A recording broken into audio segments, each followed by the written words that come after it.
Hello champions. इस video के जरिए मैं कोशिश करूंगा एसबीआई क्लर्क मेंस आज का जो पेपर हुआ है 10 अप्रैल को, आज का पेपर का जो डीप एनालिसिस या फिर क्या अटेम्प्ट करना चाहिए था, उन अटेम्प्ट के जरिए हमारा टोटल अटेम्प्ट कितना होना चाहिए उसके बारे में डिस्कस करूंगा, ताकि आज जिन बच्चों ने एग्जामिनेशन दिया है वो दोनों शिफ्ट वाले बच्चे वो अपने अपने रीजनिंग के अटेम्प्ट को लेकर कंफर्म रहें कि मैंने ठीक ठाक अटेम्प्ट किया। बिकॉज मतलब वहाँ सोच पाएंगे वो कि मैं रीजनिंग को लेकर कॉम्पिटिशन में मजबूती से हूँ या नहीं हूँ। साथ ही साथ जो 12 तारीख को एग्जाम देने जाने वाले हैं उनके लिए क्या सजेशन होगा, इस वीडियो में हम ये बातें करने वाले हैं। So of course SBI clerk mains का 2 शिफ्ट एग्जामिनेशन हो चुका है जो आज हुआ है, और रीजनिंग को मॉडरेट साइड या फिर टफ साइड आंका जा रहा है फिलहाल। तो मैं पेपर को एक बार ऑब्जर्व कराता हूं कि पेपर कैसा है। अगर मैं वर्बली पहले बता दूं आपको, जिस तरह से आपने भी एनालिसिस देख रखा होगा मेरे साथ या बाकी जगहों पे भी, उन एनालिसिस के जरिए आपने शायद कहीं ना कहीं अपने मन में जो बनाया है, या डिस्कशंस जो चल रहे हैं बच्चों के ग्रुप्स में या डिफरेंट डिफरेंट ग्रुप फोरम में जो चल रहे हैं डिस्कशन, उसके जरिए हम ये देख पा रहे हैं कि रीजनिंग का पेपर टफ है, ऐसा कहा जा रहा है। मैं इस टफ वर्ड को रिप्लेस करना चाहूंगा रीजनिंग को थोड़ा सा लेंदी साइड दिखाने में। लेंदी साइड कह सकते हैं, अब लेंदी को आप टफ कह लें या मॉडरेट कह लें, वो आपके ऊपर है। जो एक्सपेक्टेशन होता है रीजनिंग से कि हम चलो यहां से ज्यादा अटेम्प्ट करेंगे, मैथ से थोड़ा कम एक्सपेक्टेशन होता है। आपने पहले से स्टूडेंट जाता है एग्जामिनेशन में जब मेंस में, तो एक ऐसा दिमाग में साइकोलॉजिकली ऐसा बात सेट करके जाता है कि मैथ तो टफ होगा ही और रीजनिंग से थोड़ा नंबर खींचेंगे थोड़ा ज्यादा, अदरवाइज क्लर्क मेंस में खास तौर पे। तो और पीयू मेंस में भी ऐसा ही होता है कि आप पीयू मेंस में एक्चुअली में दोनों में ही ऐसा होता है, रीजनिंग मैथ दोनों ही टफ होता है। क्लर्क मेंस में बच्चों का एक्सपेक्टेशन ये था कि मैथ्स तो थोड़ा टफ आएगा ही, रीजनिंग से नंबर खींचे जाएंगे, और वहां पे आपको थोड़ा झटका मिला है क्योंकि वहां पे मैथमेटिक्स में आपको थोड़ा उछाल देखने को मिला। पेपर शिफ्ट 1 में भी काफी इजी, शिफ्ट 2 में थोड़ा शायद उससे हल्का सा मैथमेटिक्स नीचे रहा, लेकिन टफ के मामले में। लेकिन रीजनिंग के पेपर की देखी जाए बात, तो हमने कहा कि भाई रीजनिंग का पेपर जो शिफ्ट 1 और शिफ्ट 2 में है उसकी दशा लगभग लगभग एक जैसी है, कोई बहुत ज्यादा उछल कूद नहीं देखा गया पेपर में। 19-20 का फर्क हम बोलेंगे, 19 पड़ेगा आपका सुबह वाला शिफ्ट और 20 पड़ेगा आपका शाम वाला शिफ्ट, ऐसा कह सकते हैं। वहां पर हम इसलिए बोल रहे हैं बिकॉज वहां पे एलआर ज्यादा थे लेकिन स्कोप था बाकी जगहों पे अटेम्प्ट करने का। एनीवेज, या 20 और 20 कह लीजिए भैया, दोनों बराबर ही कह लीजिए आप। लेकिन फिलहाल डीप एनालिसिस करते हैं, और इस बारे में इसलिए बातें करने आया हूं क्योंकि जो बच्चे आज एग्जाम दिए हैं वो डर रहे होंगे, उनको देख के बाकी जो बच्चे 12 को एग्जाम देने जाने वाले हैं वो भी डर रहे होंगे। डरना नहीं है, जो अप्रोचेज आपको एग्जाम से पहले बता रहा था मैं आज भी कोशिश करूंगा इस वीडियो के जरिए आपको वही अप्रोचेज फिर से दोहराऊंगा, और उसी अप्रोच के जरिए हम जो पेपर अभी एनालिसिस रखने वाले हैं आपके सामने, दोनों शिफ्ट के पेपर को रखने वाले हैं, उन पेपर्स के आधार पर अटेम्प्ट कैसे कितने होने चाहिए थे, स्टैंडर्ड अटेम्प्ट, उसके आधार पर हम चर्चा करेंगे ताकि आप कंफर्म हो जाए। सो आज के इस डिस्कशन में हम दोनों शिफ्ट के पहले पेपर को आंक लेते हैं, ठीक है ना। सो वी हैव 10 अप्रैल, मतलब आज का दिन शिफ्ट 1 रीजनिंग का पेपर क्या था, मतलब जितना हमें क्वेश्चन मिल पाया है अप्रोक्सीमेटली ठीक ठाक ही क्वेश्चन मेरे पास है। सो ये हमारे पास पेपर है कुल मिला के, मतलब जिसमें से जो मैं रेड मार्क करते जाऊंगा समझिए वहां से अपने को पूरा निचोड़ लेना है, या फिर जहां से इतने नंबर निकल रहे होंगे। जैसे कि हमें कोडेड इंक्लूडीज से पूरे नंबर निकालने चाहिए, बिकॉज इतनी तैयारी तो हमें करनी चाहिए, बिकॉज मुख्य परीक्षा है ये वो परीक्षा नहीं है जहां के बाद कोई और फेज हो जहां पे आप नंबर खींच सकते हैं। हम सबको मालूम है कि क्लर्क के पेपर में यही वो शिफ्ट होता है, यही वो एग्जामिनेशन होता है जो फेज होता है मेंस का, जिसके बाद जॉब मिल जाती है, इसके बाद कोई और फेज नहीं है। तो ऑफकोर्स हम तैयारी भी उस लेवल पे कर रहे होंगे। तो कोडेड इनइक्वालिटीज से पूरे नंबर निचोड़ने लायक थे। रिजल्टेंट बेस्ड सीरीज में बच्चे ने बताया कि सर वो क्वेश्चन 4 से 5 क्वेश्चन थे और कुछ लास्ट में कुछ था, और यहाँ पे 3 रो की बातें की गई थी। और no doubt frequency of question discussed in the class was normally row 2 and row 1 row 2, but of course ऐसा भी नहीं है कि आपको रो 3 का क्वेश्चन नहीं कराया गया है, और रो 3 में कुछ ऐसा नहीं होता, बस लेंदी होता है सवाल, और कराया भी गया है, ये भी ध्यान रखिएगा। तो ऐसा कुछ नहीं बोल सकती बच्चा अनभिज्ञ होगा बिल्कुल देख के, तो यहां से पूरे नंबर निचोड़ने चाहिए आपको। ये वाला न्यू पैटर्न कोडिंग पहले से ही बताया गया आपको कि टफ साइड होगा, तो यहां पे भी टफ साइड कहेंगे हम, यहां पे टफ साइड था और ये डिकोड नहीं हुआ तो नहीं हुआ, ठीक है भाई। Now will go for data sufficiency. हजारों बार कहा है कि भाई डेटा सफिशियंसी को पूरा निचोड़ा करो, यहां से पूरे नंबर निकालने चाहिए। आप थोड़ा स्लो होंगे, हो सकते हैं वक्त खर्च करना पड़ेगा, लेकिन नंबर निकालना पड़ेगा, बिकॉज मेंस में नंबर ऐसे ही निकलते हैं। एक और सलाह है कि होता क्या है कि जिन बच्चों ने उस बात का ख्याल रखा हुआ, जो मैं हमेशा कहता हूं कि प्लीज गो थ्रू करना पेपर, बिकॉज रीजनिंग और मैथ्स दोनों जगह सजेस्ट करता हूं मैं, गो थ्रू जरूर करना पेपर को। अगर आपने आप में से जिन बच्चों ने इस बात का ख्याल रखा होगा कि यार गो थ्रू करना चाहिए था या किए होंगे, उनका अटेम्प्ट वो कर पाए होंगे, वो क्वेश्चन उनसे मिस नहीं हुआ होगा जो क्वेश्चन करने योग्य थे। जैसे डीएस है, पूरा नहीं जोड़ सकते आप। आज एक मतलब कह सकते हैं ना, पेपर बोल रहे हैं बच्चे की टफ साइड है, एलआर बहुत ज्यादा पूछ दिया इस वाले शिफ्ट में, शिफ्ट में 10 एलआर के क्वेश्चन थे। तो एक सहूलियत भी आपके पास था कि मशीन पुट का क्वेश्चन जो था शिफ्ट 1 में वो डुएबल क्वेश्चन था। मेरी अगर 10 बच्चे से बात हुई तो 10 के 10 बच्चे ये कह रहे थे कि शायद सर हो गया, सर मशीन पुट तो डिकोड हो गया था शिफ्ट 1 में। तो ऑफकोर्स बहुत बढ़िया बात है, यहां से भी नंबर काउंट कर रहे होंगे हम लोग। अब बारी है कि हमारे पास सिटिंग एंड पजल से, अमूमन क्या होता है कि सिटिंग एंड पजल से साइड में 5 क्वेश्चन या फिर 4 सेट तो देखने मिलते ही मिलते हैं। 4 या 5 सेट दिख जाया करते हैं।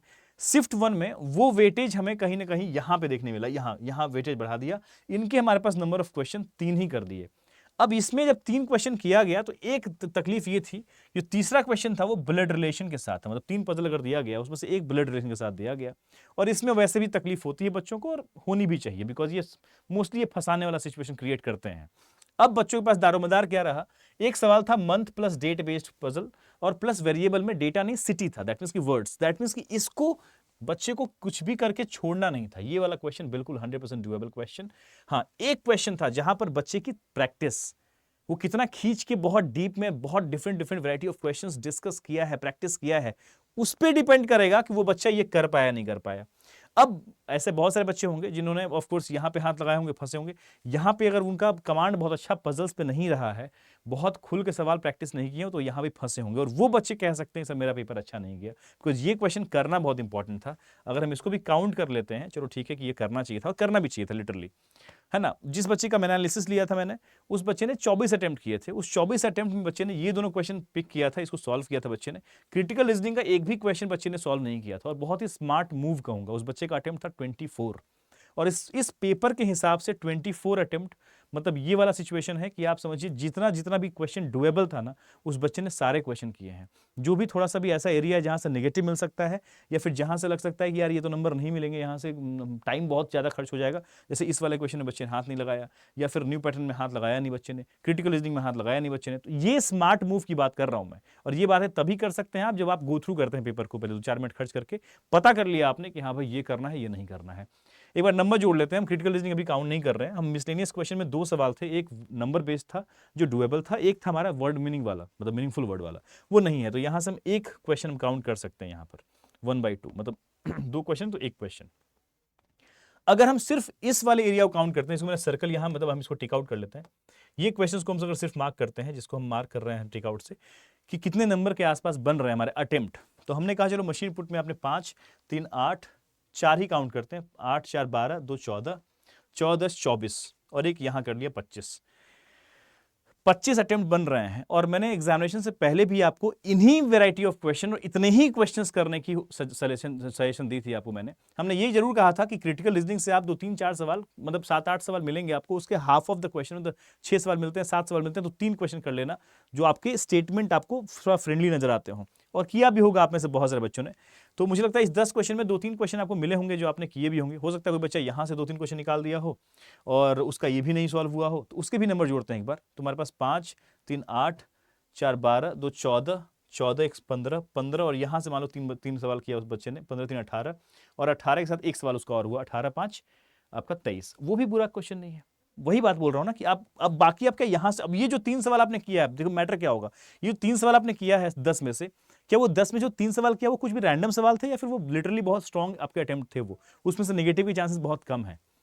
ये वाली बात मैटर करेगी। अब इस पूरे पेपर में से अगर हम बताना चाहें आपको कि शिफ्ट 1 के एनालिसिस के आधार पे कि क्या गुड अटेम्प्ट होंगे, तो मतलब मेरे लिए वो हर एक बच्चा बहुत ही अच्छा है जो 20 से 25 के रेंज में कर पा रहा है। 20 से 25 के रेंज में इस पेपर में अटेम्प्ट करना जो होगा वो बहुत ही अच्छे बच्चे की निशानी होगी, जिस बच्चे ने पढ़ाई किया, जिस बच्चे ने मेहनत किया, जिसने काफ़ी रातें जागी हैं, खूब घिसाई किया है, सवालों को खूब रौंदा है, उन बच्चों का ही होगा कि वो डीएस के भी नंबर निकाल पाएंगे। डीएस बोलना आसान है, क्या डीएस से नंबर निकालना आसान है क्या? नहीं भाई, बहुत अच्छा सा टेंडेंसी चाहिए, बहुत अच्छा कॉन्सेप्चुअल नॉलेज चाहिए, तब जाकर डीएस से नंबर निकालोगे आप। मशीन पुट डिकोड कर पाना वहाँ पे तभी हो सकता है जब बहुत सारे डिकोडिंग आपने मशीन पुट के सवाल घिसे होंगे, आप तभी कर पाएंगे यहाँ से काम। चलो ये वाला एरिया इजी था, नो डाउट, इसमें से नंबर क्या ही कमाना है। लेकिन आपके ऑफ कोर्स बाकी जो जिन बच्चों ने ये सवाल सॉल्व किया होगा, मेरे लिए बहुत ही प्यारे बच्चे हैं वो, मतलब उन्होंने लिटरली घिसा है उन्होंने पजल्स को। So for me this shift was not that tough. हम ये बोलेंगे कि जितना आप रीजनिंग से एक्सपेक्टेशन रखते हैं उससे 2-4-5 नंबर का नुकसान आपको देखने को मिला यहाँ पर, लेकिन मुझे लगता है कि अगर आप ओवरऑल देखेंगे तो मैथमेटिक्स से आपको उससे अधिक पॉजिटिविटी देखने को मिली है। सो प्लीज साइकोलॉजिकली मजबूत रहिए, पॉजिटिव रहिए, ठीक है ना। कंपटीशन बस इस बात पे होगी कि रीजनिंग में क्या आपने 15 ही अटेम्प्ट किया गया, एकदम इतना नीचे गिर गया क्या, उस पर देखना पड़ेगा। अदरवाइज बच्चे आप इस रेंज में अगर कर रहे हैं, आपकी एक्यूरेसी बढ़िया है तो आप अच्छा कर रहे हो। कई बच्चे ऐसे भी हो सकते हैं जिन्होंने 10 में से मतलब यहीं पे 7 अटेम्प्ट कर दिया और उनकी अटेम्प्ट जो हो गई 26, उनमें 7 अटेम्प्ट कौन सी है, ये वाली है क्रिटिकल रीजनिंग की, तो वहां पे उनको नुकसान झेलना पड़ सकता है अगर वो बहुत मजबूत नहीं है, उन्होंने थोड़ा सा 1/2 के हिसाब से सोच के कर लिया है तो this was the shift 1 analysis again. इसके बाद मैं बात करता हूं शिफ्ट 2। अब देखते हैं इससे कितना भिन्न था शिफ्ट 2 का reasoning paper. Now this is your reasoning paper of shift 2। अब ये वाला जो रीजनिंग पेपर आप इसको ऑब्जर्व कीजिए एक बार, इसमें क्या है, रिजल्टेंट बेस्ड यहां भी देखने मिला आपको, इससे पिछले वाले शिफ्ट में भी था। तो रिजल्टेंट बेस्ड हमारे पास डुएबल था 100%, न्यू पैटर्न कोडिंग नहीं है डुएबल। कोडेड सिलोगिज्म यहां मिला, उसमें कोडेड इनइक्विटीज था, 100% डुएबल चीज होता है, यहां से पूरे नंबर निकालने वाले एरिया होते हैं ये। डेटा सफिशिएंसी से यहां पे नंबर ऑफ क्वेश्चन बढ़ते हुए देखने को मिले हैं। डेटा सफिशिएंसी आप पूरा हो सकता है, यहाँ पे 5 बच्चे ने बताया था, हो सकता है 4 ही हो, ठीक है ना। मशीन पुट के क्वेश्चन यहां भी, हाँ यहां पे थोड़ा मशीन पुट ट्रिकी था, यहां पे थोड़ा मशीन पुट जो था ट्रिकी था, जैसा बच्चे ने बताया सर ये ट्रिकी था यहां पर। तो जिस बच्चे ने रिव्यू दिया उसका डिकोड हो गया था। अब ऐसे वाला सवाल था जिसमें कि वर्ड्स जो है वो जब कन्वर्ट हो रहे हैं, वो वोवेल का कुछ कॉन्सेप्ट था, और बाद में लास्ट लेटर के आधार पे स्टार हैश परसेंटेज जो भी सिंबल्स में कन्वर्ट हो रहे हैं। ठीक है, ये नहीं बोलूंगा कि बिल्कुल बार बार कराया हुआ है, लेकिन हाँ डिस्कस हुआ है ऐसा सवाल, एकदम हूबहू सवाल हुआ होगा नहीं हुआ, लेकिन ये ट्रांजिशन जो होते हैं इसमें सिंबल्स में चेंज होते हैं, कराया हुआ सवाल है। तो अगर आपने लगातार बने हुए हो तो एकदम बिल्कुल अनभिज्ञ सवाल नहीं था ये वाला। जिस बच्चे ने रिव्यू दिया है उसने डिकोड भी किया था, तो ठीक है, मैं फिर भी मानता हूं किसी का हुआ होगा किसी का नहीं हुआ होगा, तो बिल्कुल ऐसे टिक आउट नहीं मारेंगे इसमें हम। मिसलेनियस में से अगेन एक क्वेश्चन करने योग्य था यहाँ पे, तो 1/2 लिख देता हूं, 2 में से एक क्वेश्चन करने योग्य था। इस बार इस वाले सेट में हमारे पास 4 सेट ऑफ पजल्स थे, मतलब सिटिंग एंड पजल मिला के 4 सेट थे। लेकिन फिर से बोलूंगा मैं 4 थे ना, लेकिन आपको 2 ही करना था यहाँ पर, फिर से 2 ही कीजिए, ज्यादा लोड में मत रहिए। अब यहाँ पर देखिए sequence based plus flower variable था यहाँ पर, मतलब वही बॉक्स बेस्ड अरेंजमेंट जो होता है इंडिपेंडेंट अप्रोच, उसके बाद वेरिएबल था। ये क्वेश्चन 100% डुएबल था, नो डाउट ये क्वेश्चन भी डुएबल था, बट इसमें कैलकुलेशन था थोड़ा सा, स्क्वायर डिफरेंसेस है ना, हाफ डबल जो भी होता है, तो इसमें थोड़ा लेंदी बताया बच्चे ने। अब हो सकता है कुछ बच्चों का ये सवाल हो गया हो, कुछ बच्चों को नहीं, सवाल को स्किप किया थोड़ा सा पढ़ने के बाद, तो चलिए इसको काउंट नहीं करते। लेकिन एक बच्चे ने जो उसने रिव्यू दिया है, दूसरे बच्चे ने भी जिससे बात हुई, मेरी तीसरे बच्चे से बात हुई, उन सारे बच्चों का एक बात कॉमन था कि सर बस वाला जो सवाल था ना, जिसमें रो अरेंजमेंट था, 2x1 वाला जो रो था, 12 लोग थे जिसमें, 4 3 12 या 12 या 15 थे इसमें, सॉरी इसमें 15 लोग थे। यहाँ पे टोटल नंबर ऑफ पर्सन जो थे वो 15 थे, इसमें 12 थे टीम वाले में। टी इज इक्वल टू यहाँ 15% थे, कोई वेरिएबल नहीं था इसमें, बस अरेंजमेंट करना था। तो इसमें देखिए क्या क्या कॉन्सेप्ट काम करेगा। इसमें आपको याद है 3 रो जो पैरेलल रो होता है, उसका जो कॉन्सेप्चुअली जिसने 3 रो अरेंजमेंट का कॉन्सेप्ट जिसने उसमें खूब सवाल घिसा है और डिफरेंट सवालों को तोड़ा है, उसके पास एबिलिटी है इसको करने का। या फिर जिसके पास बॉक्स बेस्ड पजल का थोड़ा सा अप्रोच क्लियर है, इंडिपेंडेंट थॉट्स अच्छे हैं, वो इस सवाल को करेगा। और जिस बच्चे ने रिव्यू दिया उस बच्चे ने भी इस सवाल को किया था, तो मुझे अच्छा लगा उसका चुनाव। जिस बच्चे ने रिव्यू दिया उसने 23 अटेम्प्ट किए, जिस बच्चे ने इस शिफ्ट में रिव्यू दिया था। बाकी देखते हैं अब ये ग्रुप वाला जो सवाल था, इसमें डेटा था, जो पॉइंट्स थे ना, ये डेटा एक्चुअली में था, तो इस वजह से ये सवाल थोड़ा टफर साइड था। नया नहीं बोलेंगे, टीम बिल्डिंग वाला सवाल होता है। सिलेक्शन बेस्ड पजल का समझिए एक प्रेजेंटेशन, डिफरेंट प्रेजेंटेशन है सिलेक्शन बेस्ड पजल का। कंडीशंस नहीं थे इसमें, मतलब इस तरह से कि 3 उसमें 2 उसमें, 12 लोग थे इसमें और 4 बराबर थे, सबके पॉइंट है और ग्रुप का पॉइंट डिवाइड बताया हुआ था। लेकिन ठीक है, फिर भी मैं कहता हूं चलो ये सवाल नहीं हुआ आपसे, वहां पे प्रेशर में इस सवाल को नहीं कर पाएंगे, बिकॉज लेंदी साइड है, ये भी लेंदी साइड है। 2 तो करने चाहिए आपको। क्रिटिकल में से इसमें 6 सवाल दिया गया, थोड़ा कम किया गया, और वही कह लीजिए यहाँ बढ़ा दिया गया एक पजल, ऐसा कह लीजिए आप। सो एक बार हम मार्क्ड क्वेश्चन को काउंट करते हैं, इस बार नंबर ऑफ क्वेश्चन कितने बन रहे हैं हमारे पास। तो 5 और 5 10 क्वेश्चन यहाँ होने चाहिए। 10 4 14 हमारे पास, 14 3 17, 17 और 5 17 5 22 और एक 23। अब देखो उस बच्चे ने भी 23 अटेम्प्ट किए थे, लेकिन उस बच्चे का मशीन पुट हो गया था। अब उसने क्या और मिस किया मुझे नहीं पता, क्या उसने कमी किया था, उसने 23 अटेम्प्ट किया था, लेकिन मुझे लगता है इसका मशीन पुट हो गया होगा। वो थोड़ा सा और मान लो कहीं पे किसी का ये भी नहीं हुआ, लेकिन मशीन पुट हो गया डिकोड। मतलब यहाँ भी मैं वही बोलूंगा 22 23 24 अटेम्प्ट वाले बच्चे अच्छा किया हुआ, बिकॉज ये तो मैं अभी पेपर में बैठा तो हूँ नहीं, मैं तो मैं आपको ऐसे बता दे रहा हूँ फटाफट। वहाँ पे होता क्या है कि एक क्वेश्चन मिला आपको और फिर आपको अगला क्वेश्चन फिर कुछ ऐसा आ गया जो आपको प्रेशराइज कर दिया, फिर नेक्स्ट क्वेश्चन ऐसा मिल गया।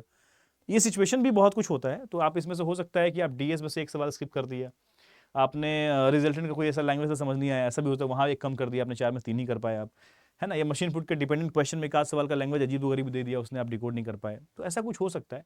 But of course again this shift was a bit similar to the last shift also. फिर से हम बोलेंगे इसका भी रेंज जो है अटेम्प्ट का वो 20 से 25 के रेंज में ही है, अगर हम एलआर को फिर भी बहुत इंपॉर्टेंस नहीं देते हैं तो। ये पेपर था। अब आप थोड़ा बात समझिएगा, मतलब मैं जो ऑब्जर्व कर पा रहा हूं इस रीजनिंग के पेपर को, मैं चाहता था कि मैं डिस्कस करूं, मैं डिस्कस इसलिए करने आया भी, है ना, कि इसलिए नहीं कि यार क्या आ गया भाई अजीबोगरीब पेपर आ गया, मैं तो पढ़ा ही नहीं था, या फिर तुमने तो पढ़ा ही नहीं था कभी, ऐसा पेपर आ गया। ऐसा नहीं था, पेपर था, लेंदी साइड था, बट दोनों ही शिफ्ट में यही कहेंगे हम कि 20 से 25 का वो रेंज है जहां पे आपकी अटेम्प्ट होने चाहिए थे। हमें इसका बीच में, लेकिन हाँ ये हमारा रीजनिंग का एरिया है। और जो क्वांट्स है, मैं रीजनिंग क्वांट्स को थोड़ा साथ में लेके चलना चाहता हूँ डिस्कशन में फिलहाल, तो थोड़ा सा क्लियर आपको भी इस पिक्चर समझ में आएगा। यहाँ का जो एरिया है अटेम्प्ट का, वो मैं देख रहा था बच्चे 25 से 30 के रेंज में कर रहे थे। हम चलो 27 से 32 लिखते हैं, थोड़ा सा खींचने वाला एरिया साइड, ये हम मान लेते हैं ऐसा कुछ। ये आपका अटेम्प्ट का एरिया है। तो अब सोचिए क्या हुआ। हम लोग यही कह रहे थे ना लास्ट हमेशा से, मतलब मैं तो शुरुआत जब से एसबीआई क्लर्क प्रीलिम्स खत्म हुआ, मैं मेंस के बारे में, उससे पहले से जब भी मेंस की चर्चा हुई है, मैं हमेशा यही कहा हूँ आपको, मैथ रीजनिंग मिला के आपको 50 सवाल के आसपास रहना है। अगर आपने ऐसा कर लिया है, कर पाए हैं, तो आप कहीं भी बुरे स्थिति में नहीं हैं। आपके यहाँ पे जो अटेम्प्ट हैं, जो आपके रीजनिंग के अटेम्प्ट को हम 22 लेके चलते हैं कि 22 मान लो, यहाँ पे एक ओवरऑल जो बहुत ही बढ़िया अटेम्प्ट की बात कर रहे हैं, ये बहुत ही लल्लू पल्लू अटेम्प्ट या बहुत ही ऐसा, मतलब ऐसा नहीं, हम ये अच्छे अटेम्प्ट की बात कर रहे हैं, बढ़िया अटेम्प्ट, बच्चा खेलने वाला बच्चा है तब उससे 22 कर पाएगा। हम यहाँ भी वही 27 या 28 अटेम्प्ट ले लेते हैं। अब जोड़िए आप यहाँ पे, तो it will be somehow it will be 50। और चूंकि यहाँ 22 सवाल अगर है तो 22 इंटू 1.2 चलेगा यहाँ पर। अब मार्क्स देखिए कितने विड्रॉ कर रहे हैं आप, 1.2 यहाँ पे होंगे आपके। तो 22 दूनी 44, that means it will be somewhere like 27 के आसपास, अप्रोक्सीमेशन लगा दिया जाए तो 27 नंबर के आसपास आपका ये बन रहा है। इस पे ये रॉ मार्क्स है, नॉर्मलाइजेशन का कितना क्या फर्क पड़ेगा वो तो अलग बात है, लेकिन रीजनिंग के अंदर का भी फिलहाल के 2 शिफ्ट को देखा जाए तो इसमें बहुत ज्यादा नॉर्मलाइजेशन का कोई एक्शन नजर नहीं आ रहा है फिलहाल, क्योंकि दोनों शिफ्ट मोर और लेस आसपास थे। इस पूरे डिस्कशन से, इस पूरे घटना से जो आज हुआ है, उसके आधार पे क्या बोलना चाहिए बच्चे को कि गुड अटेम्प्ट ओवरऑल कितना रहेगा। हम ओवरऑल पे जाए ना जाए, हम ये जरूर बोल सकते हैं कि बच्चे अच्छे बच्चे जो हैं वो, कुछ बच्चे 100 बियॉन्ड भी जा रहे हैं और कुछ बच्चे 90 से 100 के बीच में भी रह रहे हैं। 90 से 100 वाले बच्चों में एक बार जरूर बोलेंगे हम, थोड़ा सा एक्यूरेसी का ज़्यादा फर्क पड़ेगा आपके अटेम्प्ट के हिसाब से।